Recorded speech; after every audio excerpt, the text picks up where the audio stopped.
ọmọkùnrin àkọ́kọ́ lórílẹ̀‐èdè yìí ìyẹn ọmọ ààrẹ Bọ́lá Ahmed Tinubu ó mà ti fẹ́ wọ wàhálà ní ilẹ̀ haúsá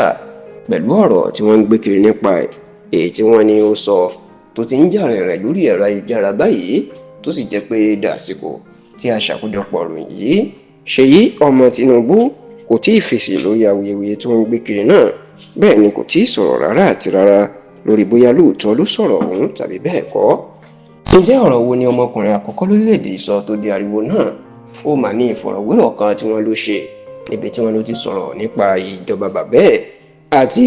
ètò ìdìbò ọdún 2027 tó ń bọ̀ tí wọ́n sì ní Ṣèyí Tinubu jẹ́ kó di mímọ̀ nínú ìfọ̀rọ̀wérọ̀ náà pé bàbá òun máa di ààrẹ Nàìjíríà lẹ́ẹ̀kan sí ìyẹn lọ́dún 2027. Wọ́n ló ní báwọn ọmọ Nàìjíríà fẹ́ bọ́kọ̀ Tinubu yóò di ààrẹ lọ́dún 2027. Wọ́n ní Ṣèyí Tinubu sọ nínú ìfọ̀rọ̀wérọ̀ náà wípé lásìkò tí ó yẹ kí wọ́n ti dènà bàbá òun láti di ààrẹ ní ọdún 2023 tí kò sí agbára lọ́wọ́ ẹ̀ ṣùgbọ́n ó ní lẹ́yìn ìgbà tó wá gba agbára tó di ààrẹ tí gbogbo agbára Nàìjíríà wà lọ́wọ́ ẹ̀ oníṣègbà náà ẹni wọn yóò wá fi àjùlọ hàn tí wọn yóò dùn kúrò tí wọn yóò tún lè kúrò lórí àlífà.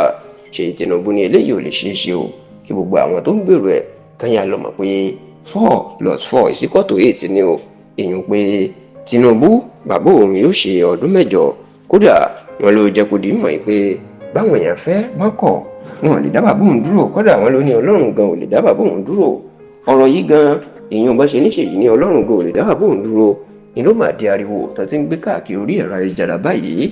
Ètò wa burú ń bẹ̀ ni wípé wọ́n ti ń gbé ọ̀rọ̀ náà wọ́n ti ń gbé lọ sí ilẹ̀ haúsá tí wọ́n sì ń sọ pé ìsọ̀rọ̀ òdì tí olóyìnbó ń pè ní blasphemy ni wọ́n ń pè fáwọn mọ́là ìyẹn àwọn haúsá. ẹ sì rántí pé àwọn haúsá wọ́n mú ọ̀rọ̀ ẹ̀sìn Islam gidi ní ọ̀kúnkúndùn wọn àti ìfẹ́ gbọ́n tó ń jẹ́ ọ̀rọ̀ òdì pé wọ́n sọ̀rọ̀ òdì sẹ́sìn wọn. Eléyìí ni wọ́n ní ó jẹ́ káwọn olóṣèlú lọ gbé ọ̀rọ̀ Ṣèyí Tinubu lọ sí ilẹ̀ haúsá káwọn haúsá kan lè kórìíra rẹ̀ kí wọ́n sì lè rí ẹ̀yìn bàbá ẹ̀ èèyàn pé kan lè kúrò lórí àlééfà lọ́dún 2027. ṣáà pẹ̀lú bọ́rọ̀ ìṣe wá ń jà rìnrìn Ṣèyí Tinubu ò tí ì fèsì lórí ọ̀rọ̀ ọ̀hún bẹ́ẹ̀ ni gbogbo ìgbìyànjú tẹlifíṣàn Yorùbá Tòótọ́ láti gbọ́ ọ̀rọ̀ lẹ́nu Ṣèyí Tinubu lórí ọ̀rọ̀ ọ̀hún ló já sí pàbó dàsìkò tá a ṣàkójọpọ̀ ròyìn yìí. ẹ sì rántí pé láti bí ọ̀sẹ̀ díẹ̀ kan sẹ́yìn ìní Ṣèyí Tinubu ni ló ti gba ilẹ̀ haúsá lọ tó bẹ̀rẹ̀ sí ni máa pín oúnjẹ owó àti oríṣiríṣi ẹ̀bùn fún àwọn ọmọ haúsá pàápàá àwọn mùsùlùmí tó ń gbààwẹ̀. ọ̀rọ̀ yìí ló sì di ariwo tó di nǹkan táwọn èèyàn fà lórí ẹ̀rọ ayélujára nítorí pé àwọn kan sọ pé nítorí ètò ìdìbò ọdún 2027 ìyẹn òṣèlú 2027 tí bàbá Ṣèyí fẹ́ ṣe